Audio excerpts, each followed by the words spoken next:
Hey there, Prof. Aram here, and I'm going to show you how to solve problems in which the cash flows are compounded more frequently than annual, and then see how we calculate the payment, future value, present value, etc. Okay, so let's get to this.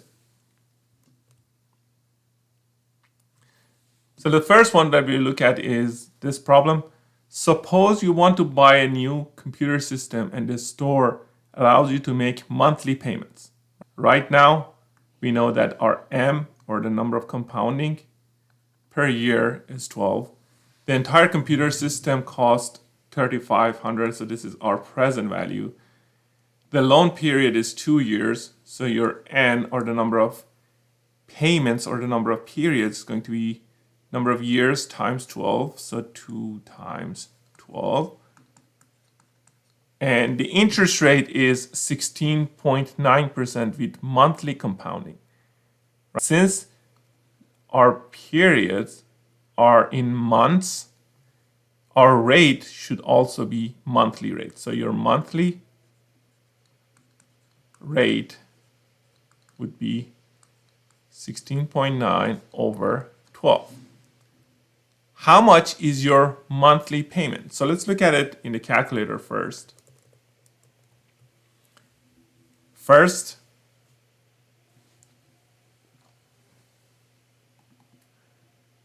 clear the time value of money function. So we have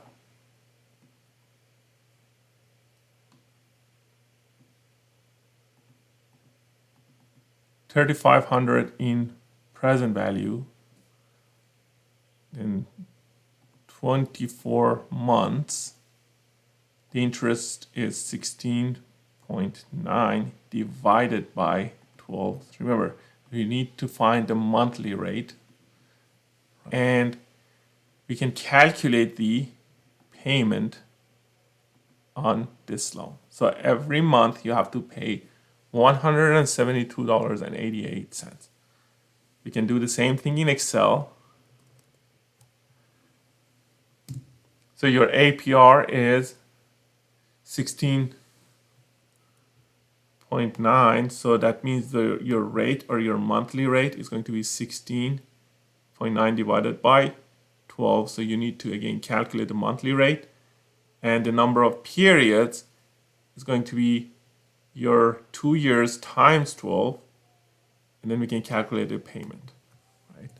So the payment on this loan would be the monthly rate, number of periods is 24, PV is 3,500, and we can calculate the payment. So it's fairly simple, except you have to do these two adjustments for the rate and the number of periods, and they have to match. If you have monthly period, your rate should be monthly rate. If you have semi-annual period, your rate should be semi-annual rate. So let's look at another example.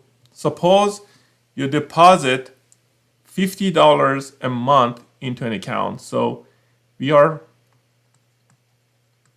paying $50 a month with an APR of 9%. So this is the annual rate compounded monthly. So again, M is 12.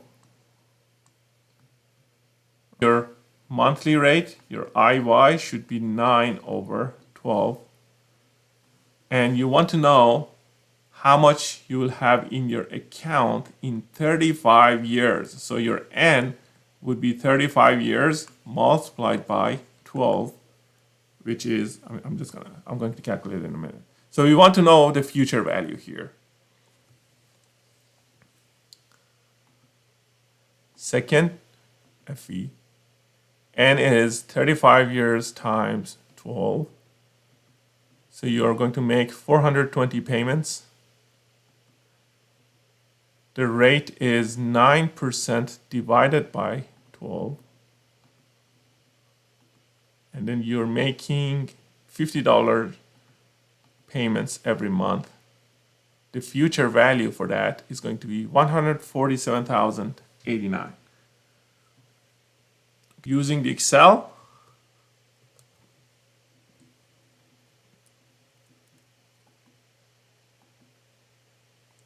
your payment is 50.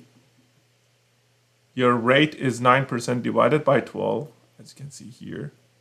I can just double click on it. And then your number of periods is 35 times 12. So your future value would be the rate, number of periods, and the payment. $147.89. Let's go over another example. You need $15,000 in 3 years. So this is your future value. And if you deposit money in an account that pays an APR of 5.5% based on daily compounding, so number of periods per year, now it's 365. How much would you need to deposit, right? So in this one, you're looking at one investment today to reach to $15,000 in 3 years if we do daily compounding. The rate is going to show your IY would be 5.5 over 365, and your N would be 3 years times 365, and then you solve for present value. So let's see this. If we have 3 times 365 for number of periods, 5.5% divided by 365 to get the daily rate. And then we have future value $15,000. How much do you have to invest today?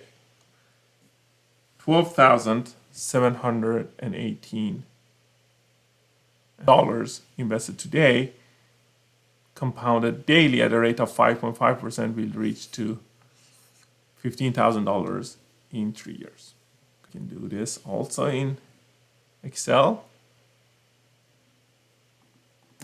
Here we're solving for present value. Rate is this. Number of periods is 1,095, and then payment is $15,000. Oh, what did I do?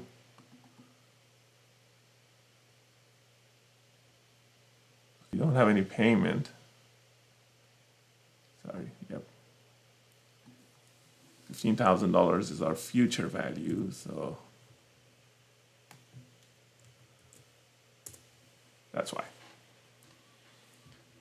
Okay, I hope you found this video useful, and thanks for watching.